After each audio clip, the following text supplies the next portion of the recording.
श्री स्वामी समर्थ. समर्थ योगी मित्र मंडळामध्ये आपलं स्वागत आहे. मी ओमकार सावंत आज डोंबिवलीहून तुमच्यासाठी एक नवीन अनुभव घेऊन आलोय. तर मित्रांनो, आज आपल्यासोबत स्वामी भक्त काव्याताई त्या आज आपल्याला स्वामींचा अनुभव सांगणार आहे. तर नक्कीच आपण त्यांच्याकडून ऐकूया. श्री स्वामी समर्थ. श्री स्वामी समर्थ. काव्याताई, आम्हाला खूपच आनंद होत आहे की तुम्ही आज या चॅनलमध्ये आला आहेत. समर्थ योगी मित्र मंडळामध्ये आपलं स्वागत आहे. धन्यवाद. आम्हाला नक्कीच ऐकायला आवडेल महाराजांचा जो अनुभव आहे, कसा तुमचा महाराजांचा तुमच्या आयुष्यामध्ये कसा प्रवास झाला स्वामींबद्दलचा व त्यांच्याबद्दल आलेला अनुभव तो आज तुम्ही आमच्या शेअर करा. नक्कीच मी सांगते तुम्हाला. 2003 पासून स्वामींचं आमच्या घरी वास्तव्य सुरू झालं असं म्हणायला मला हरकत नाही. पण मी मुळात करत नव्हते काही स्वामींचं एवढं. पण माझ्या आई वडील आणि दादाकडून मी बघत आले हे सगळं स्वामींचं. हे आमचे गुरुजी मयुरेश गोडबोले प्रचंड स्वामी भक्त. म्हणजे पूजा करायची तर आधी पूजा करून घेणार आणि मग नाश्ता चहा पाणी, इतकं त्यांचं स्वामींचं वेळ होतं त्यांना. बरोबर. त्यामुळे मग ते मला म्हणायचे तू ही कर. पण माझं असं असायचं की जोपर्यंत मला म्हणतात ना की आतून येत नाहीये तोपर्यंत माझं होत नव्हतं. असे 2004 पासून जी सुरुवात झाली, पण स्वामी लाभायला मला 2010 लागले. दरवेळेस स्वामींचा उत्सव असायचा, पण काही अडचणी किंवा माझी 10वीची परीक्षा 12वीची परीक्षा असं करून माझा योग प्रगतीना स्वतःच्या घरात असून योग नाही 2010 पर्यंत. पण 2010ला अशी दुःखद बातमी की माझे वडील वारले आणि त्याच्यानंतर गुरुजी डोंबिवलीत आमच्या बरोबर शिफ्ट झाले. तेव्हापासून जो स्वामी प्रवास सुरू झाला ते आता 2026 सुरू आहे आपल्याकडे. न चुकता एकही स्वामी प्रगट दिन माझ्याकडनं चुकला नाही. दरवर्षी नित्यनियमाने त्यांची सेवा होते. पण त्याच्या आधी प्रचंड परीक्षा घेतल्या गेल्या. म्हणजे जो म्हणतो ना आपण गुरु लाभायला किती परीक्षा द्याव्या लागतात, हा माझा आयुष्यातला भरपूर आहे. 2004 ते 10 हा माझा कठीण प्रसंग, पण म्हणजे लाभला 2010 पासून तो आज ताग आहे. एकही दिवस आमचा चुकला नाहीये. प्रचंड परीक्षा दिल्यात. म्हणजे लग्न झालं 2019ला. मला लगेच दुसऱ्या महिन्यात गाठ डिटेक्ट झाली होती ब्रेस्ट मध्ये. अच्छा. आणि डॉक्टरांनी सांगितलं ऑपरेट करावी लागेल. आणि मी माझं मूळ घर दादरला आहे, शिवाजी पार्कला. अच्छा. आणि माझे मिस्टरही स्वामी भक्त, पण फक्त नमस्कार करून निघणं असं. म्हणजे स्वामी फार हे नव्हतं. दादरला धनलक्ष्मी धन्वंतरी हॉस्पिटल मठ आहे, तिकडेच माझं घर आहे जवळ. अच्छा. डॉक्टरांना दाखवलं. डॉक्टर म्हणाले गाठ आधी खूप लहान होती, नंतर ती भरपूर वाढली. गाठ 7 mm पर्यंत गाठ होती माझी. अच्छा. रात्रीचा खूप ताप यायचा, त्रास व्हायचा, पण तरी नामजप चालू होता. आणि गुरुजींनी मला माझ्या आईपासून आमच्याकडे सप्तशतीचं स्वामींचं पुस्तक होतं ते दिलं होतं. म्हणाला तू हे वाच करून, काहीतरी संकट येणार आहे तुझ्यावर. आणि बरोबर 2 दिवसांनी हे संकट आलेलं होतं की मला गाठ डिटेक्ट झाली होती. आणि रात्री रडायचे, ताप भरायचा, पण नामजप आमचा दोघांचा चालू होता. 15 दिवसाचा कोर्स दिला डॉक्टरांनी. आणि अगदी बरोबर धन्वंतरी हॉस्पिटलच्या बाजूलाच स्वामींचा मठ आहे दादरला. 15 दिवसाचा कोर्स झाला आणि त्यांनी सांगितलं, टंकीवाले डॉक्टर आहेत, त्यांनी सांगितलं की 15 दिवसांनी या, जर गाठ नाही वितळली तर ऑपरेट करावी लागेल. लग्नाला जस्ट 2 महिने झालेले होते. आणि शुक्रवारची रात्र माझ्या नवऱ्याला स्वामींनी दृष्टांत दिला.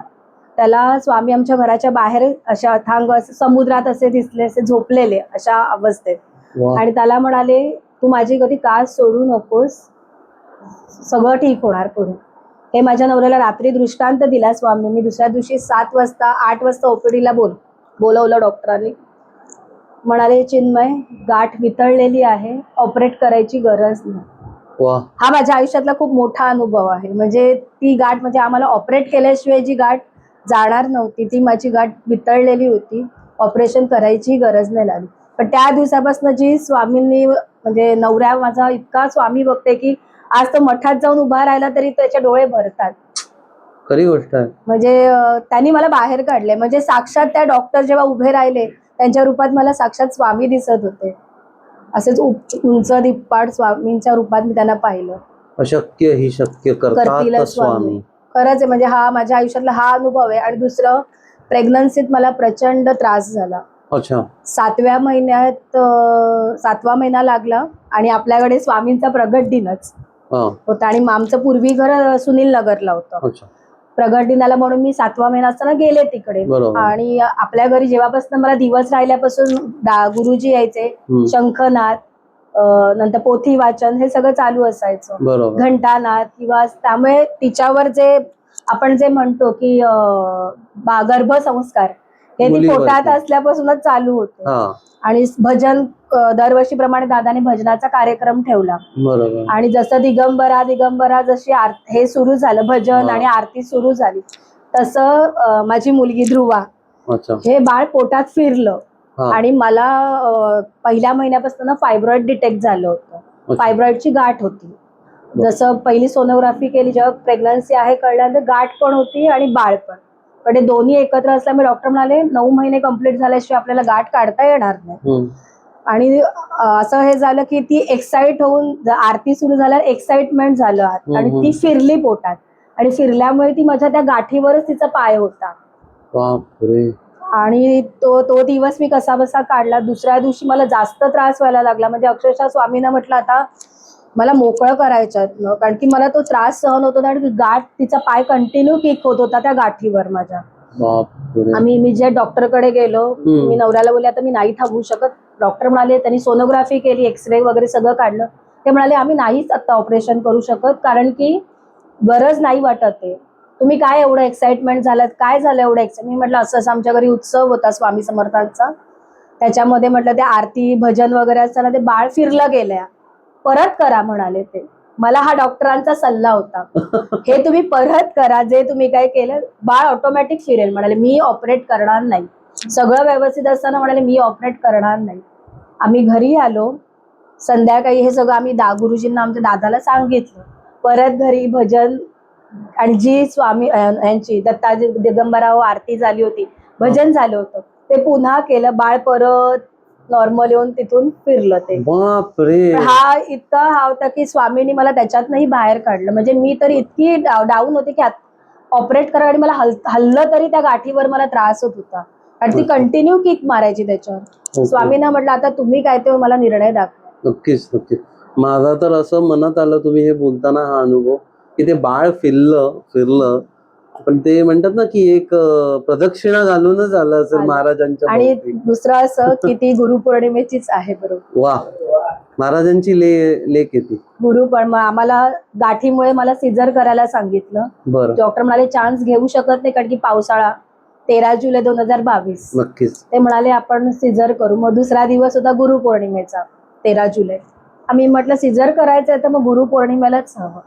ती सकाळी गुरुपौर्णिमेला झाली. पण तो अनुभव असा, म्हणजे त्या ह्याच्यात पण ती फिरली पूर्ण. म्हणजे पण त्या तिच्यावर त्यामुळे त्याचे एवढे संस्कार सुंदर झालेत. आज तिलाही पूर्ण तारक मंत्र, रामरक्षा, प्रज्ञाविवर्धन स्तोत्र खूप सुंदर पाठ आहे तिचं.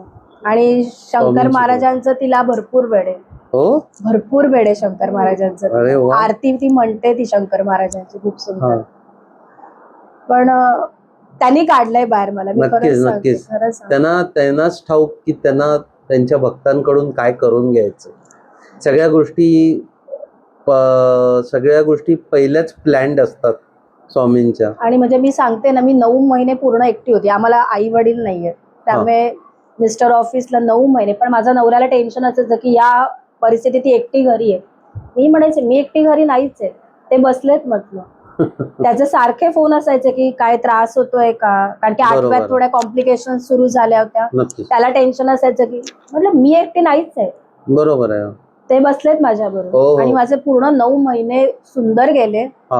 मला एकही त्रास नाही झाला. फक्त तो तिने प्रदक्षिणा घातली तो एकच त्रास तेवढा झाला. पण आहेत ते, त्यांचं अस्तित्व आहे. नक्कीच.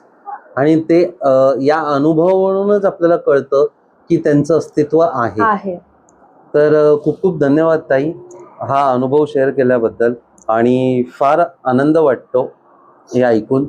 आणि म्हणतात ना मित्रांनो की असं वाटतं ना की महाराज हे आपल्याला सगळ्या गोष्टी ऐकवतायत आणि त्यांच्या भक्तीमध्ये अजून स्फूर्ती देत आहेत, ही अशी गोष्ट आहे. आणि हा असाच अनुभव आहे. म्हणजे या अनुभवावरून एकच गोष्ट आहे की तारक मंत्राची एक ओळ लक्षात आली की आज्ञा विना काळना नाही त्याला.